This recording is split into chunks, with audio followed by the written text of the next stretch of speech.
70,000 জাদুকর, একজন দুইজন না, 70,000 জাদুকর তারা তাদের জাদু দেখাইছিল সাপের মতো বানিয়ে। ফেরাউন মুসা আলাইহিস সালামের হাতের লাঠি তাদের সমস্ত জাদু গিলে ফেলছে।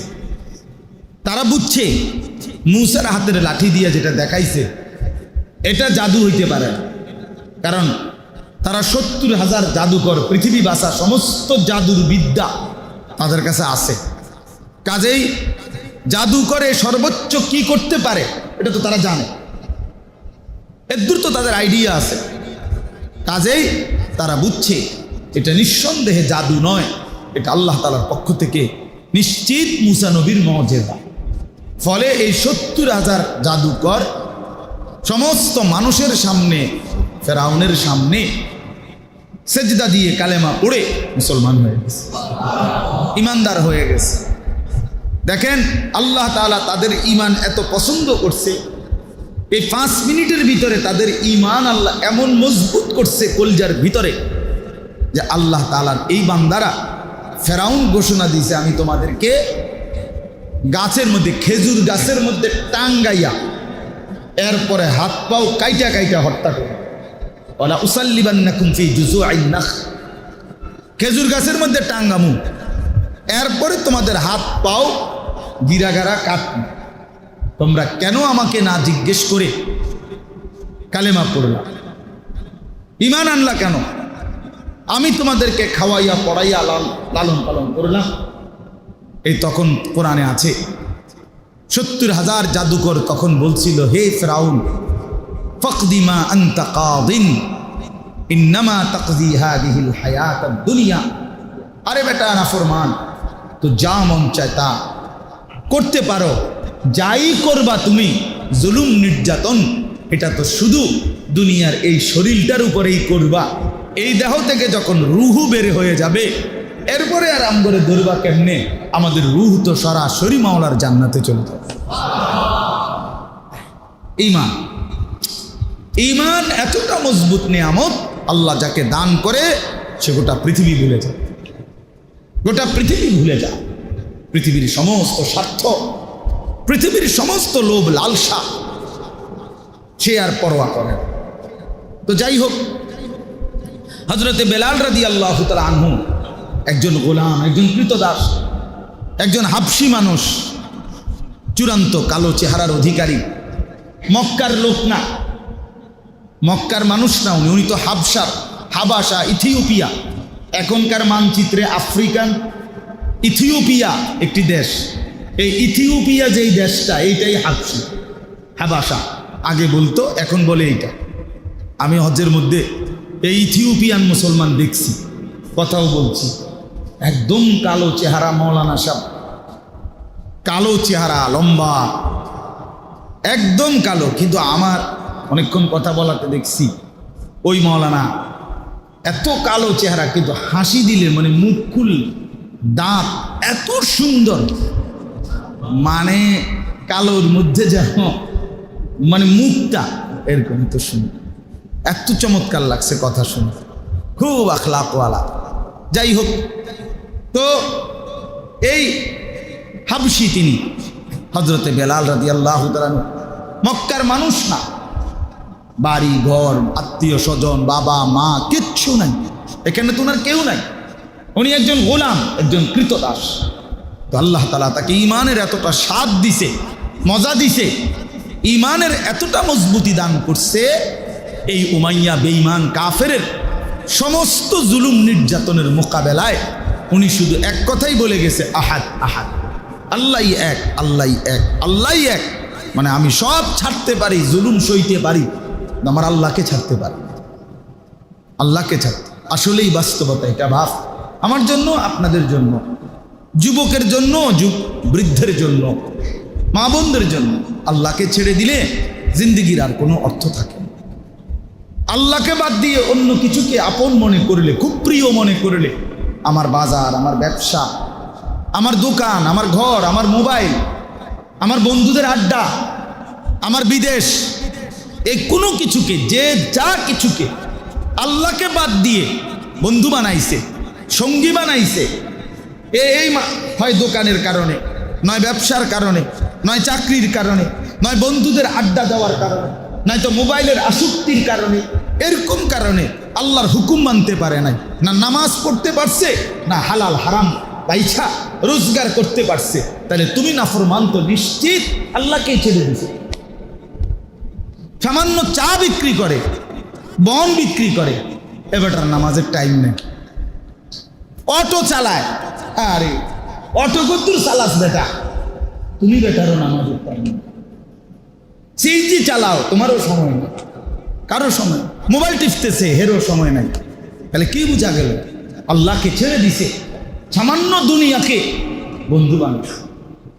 আল্লাহ তাআলা বলেন, মাসালুল্লাযীনা ইত্তাখাযু মিন দুনিল্লাহি আউলিয়া কামাসালিল আনকাবুত ইত্তাখাযাত বাইতান ওয়া ইন্না আওহানাল বুয়ুতি লাবাইতুল আনকাবুত লাউ কানু ইয়ালামুন।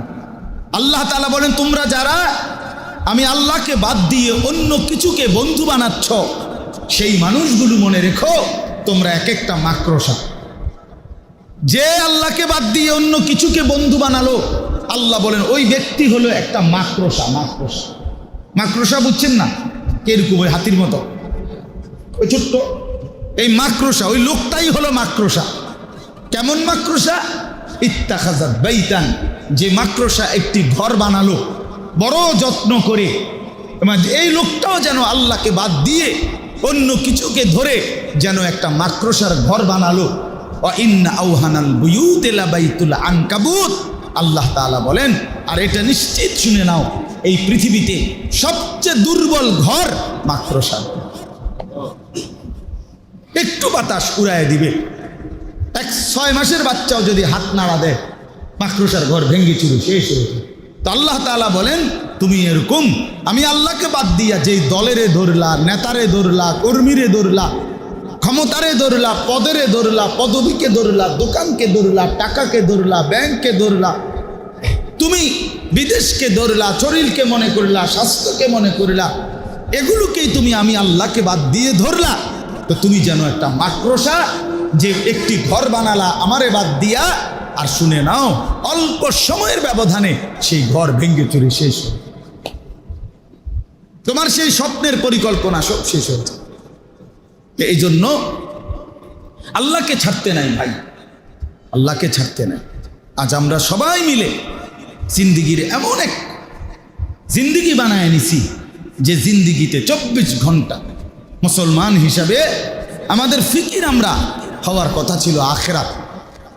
মুসলমান মানেই তার প্রথম নজর আখিরাত, দ্বিতীয় নজর দুনিয়া। কথা ছিল এই, আমারও আপনারও। কিন্তু আজ আমাদের আখিরাত মনে পড়ে কখনো সখনো, দুনিয়া মনে থাকে প্রতিনিয়ত। দুনিয়া প্রতিনিয়ত মনে আছে। ঘুম যাইতে যাইতে দুনিয়ার হিসাব, ঘুম থেকে উঠতে উঠতে দুনিয়ার হিসাব। ঘুম যাইতে যাইতে মোবাইল টিপতে আছে, ঘুম থেকে উঠেই পৃথিবীর প্রথম কাজ মোবাইলটা লগে আছে। শেষ সেক দিছে, সর্বশেষ ঘুমানোর সময় খেয়াল করছে মোবাইলটা রাখছি, আর ঘুম থেকে উইঠা প্রথম হাত দিয়ে চাইছে মোবাইলটা আছে। কারণ তাকে পৃথিবীতে বানানোই হয়েছে এই বড় মোবাইলটার জন্য। সে আল্লাহর এই দুনিয়ায় আসছে এই মোবাইল টিপতে বললা, তারে পৃথিবীতে পাঠাইছে এই অপদার্থরে শুধু এই মোবাইল টিপতে। নওজোয়ান এটাই মনে করে, নওজোয়ান এই মনে, এই জিন্দিগি মনে করে। আহা, রাত নাই দিন নাই, খামখেয়ালির এক জিন্দিগি, খামখেয়ালির। কোথায় অভিভাবক, কোথায় মা বাপ, কি বানাচ্ছে, কি সাজাচ্ছে, কি গড়ে দিচ্ছে, হ্যাঁ আমি কিছু বুঝি না, আমি কিছু বুঝি। খাটের ক্ষেত্রে খুব যত্ন রাখছে, সোফার ক্ষেত্রে যত্ন নিছে, খুব মনোযোগ দিছে 2 নম্বর কাঠ যেন না দেয়, একটা ইট যেন বিল্ডিং এর 2 নম্বর না হয়, বালু সিমেন্ট রড সব কিছু 1 নাম্বার, ফুট হইল 3 নাম্বার, জি হইল 6 নম্বর, বেডি হইল 10 নাম্বার। বুঝেন না? হায় রে বোকা মুসলমান, খাট বানাইলে এত মজবুত, তোমার স্ত্রী এত বড় নাফরমান কেন? মেয়েটা এক ওয়াক্ত নামাজ পড়ে না, পর্দা করে না, ছেলেটা কোনোদিন ফজরের নামাজ পড়ে না, 16 বছর 14 বছর, এই অপদার্থ, অসভ্য, এই জঙ্গলি, এই অমানুষ, এটা কি বানাবে? জিফুত মানুষ করছে, যে সেজদা দেয় না সে মানুষ না মিয়া, সাফ বললাম। যার কপালে সেজদা নাই ওই মানুষের বাচ্চা না, ওই হাইওয়ান মিয়া, ওই চতুষ্পদ জন্তু, ওই মানুষ হবে কেন? ওটা মানুষ করছে। আপনি মানুষ করছেন না, আপনি খাট বানাইছেন মিয়া, আপনি সোফা বানাইছেন, বিল্ডিং বানাইছেন, আপনার ফিকির পুরা কলজেটার ভিতরে ছিল সোফা, খাট, পালং, ফার্নিচার, বিল্ডিং, দালান, এই ছিল ফিকির। আল্লাহকে বাদ দিছেন, আখেরাতকে বাদ দিছেন, মৃত্যুকে ভুলে গেছেন, কবরকে ভুলে গেছেন। মৌলানা আপনি কথা বলতেছিলেন, মৌলানা এইমাত্র আমি শুনতেছিলাম, বলতেছিলেন জাহান্নাম থেকে বাঁচা সহজ, মৃত্যু থেকে বাঁচার কোনো সুযোগই নাই, কিন্তু সমস্ত চেষ্টা মৃত্যু থেকে বাঁচার জন্য, জাহান্নাম থেকে বাঁচার কোনো ফিকিরে নেই। এটা না বলছেন? আমি এই গাড়ি অটো থেকে শুনছি এই কদ্দুর কথা। হযরত মাওলানা মুফতি শফি রহমতুল্লাহ আলাইহি বলতেন, যখনই আল্লাহর কথা হয়, তোমার হাতে যদি সময় নাও থাকে, 1 মিনিটের জন্য হলো সেই কথাটা শুইনো, দেখবা সেখানেও তোমার জন্য তুমি কোনো না কোনো খোরাক, আখিরাতের কোনো পুঁজি পায়। খেয়াল করিলে ভাবে।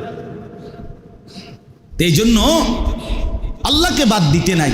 আপনাদেরকে বলি, বাস আমাকেও, আপনাকেও, ছেলেরা এই যে কয়জন যুবক ভাই বলছেন, আপনাদেরকেও বলি, আল্লাহকে বাদ দিয়ে সুন্দর হয় না। যে জীবনে ইসলাম নাই, যে জীবনে আল্লাহর সাথে বন্ধন নাই, ওই জীবনের শৃঙ্খলা নাই, চুলের কোনো স্টেশন নাই, জামারও কোনো স্টেশন নাই, খাওয়ারও কোনো স্টেশন নাই। রাত্র 3টা বাজে গেছে, ঘুমায় না, ঘুমায় না তো আর ঘুমে যায় না, আর শুইছে এবার আর ওড়ে না, পাগলের মাথা খারাপ।